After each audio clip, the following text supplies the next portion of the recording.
So real quick, let's talk about the reception of the album. So the album received overwhelmingly positive reviews from major music productions. Critics praised its raw emotion, confessional lyrics, her fearless vocal style, especially considering her departure from her pop background. Yes. Now, as we mentioned before, Alanis was often compared to artists like Courtney Love and Liz Phair, with some critics noting that her anger and introspection fit right into the post-grunge alt-rock era of the mid-90s. So again, this is angry chick dorm rock, which I adore. So her unfiltered lyrics, especially in the tracks You Ought to Know and Forgiven, were seen as groundbreaking for young female artists at the time. Critics admired her willingness to tackle themes like rage, shame, sexuality, and vulnerability. While most critics lauded the songwriting, ironic became a minor sticking point. Some reviewers and commentators critiqued the misuse of the irony in the lyrics, sparking ongoing debate and pop culture memes. Although, again, this is one of those, there's no such thing as bad publicity, because this didn't hurt the album's overall acclaim at all. No.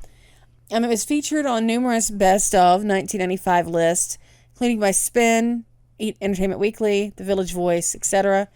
It was later included in several Best Albums of the 90s and even Best Album of All Time lists. So, I mean, was the reception correct? Yes. Okay. Well, I'll give this an 8 out of 10. What are you giving it?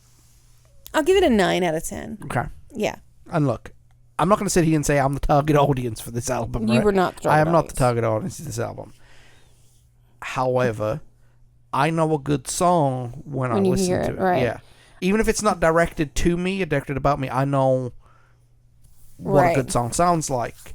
And it's got some universal themes in here. Despite being a feminist anthem album, it does have universal themes that everybody can get behind, like, anger and heartbreak. Right. For a 20-year-old, 20 to 21-year-old, oh yeah, to pump out lyrics like she pumped out and arrangements like she pumped out, phenomenal. Yes, it was. And now, this is going to sound weird, but hear me out. This was an easy listen. Yes. Because while it did have themes of anger, and it did have themes of, mature adult themes in there. Right? It did not feel like it was 45 minutes of my time wasted. Right. It was very, very quick.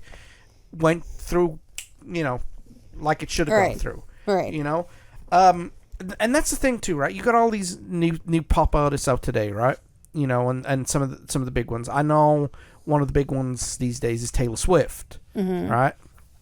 And Swift hails Alanis as a big influence. Yes. And what I mean is, look, I'm not a fan, but I know talent. Right. You know what I mean? Right. This was talent on show. Yes. Even if I wasn't the intended audience, so to speak.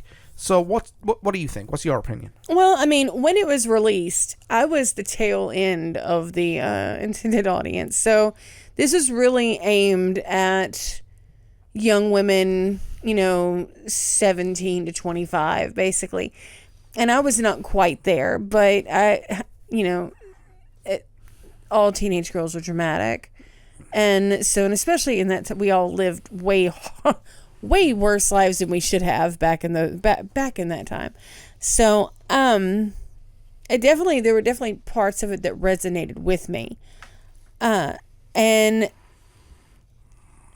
nobody really does it like Alanis. So, who can drop stuff like that in the same album?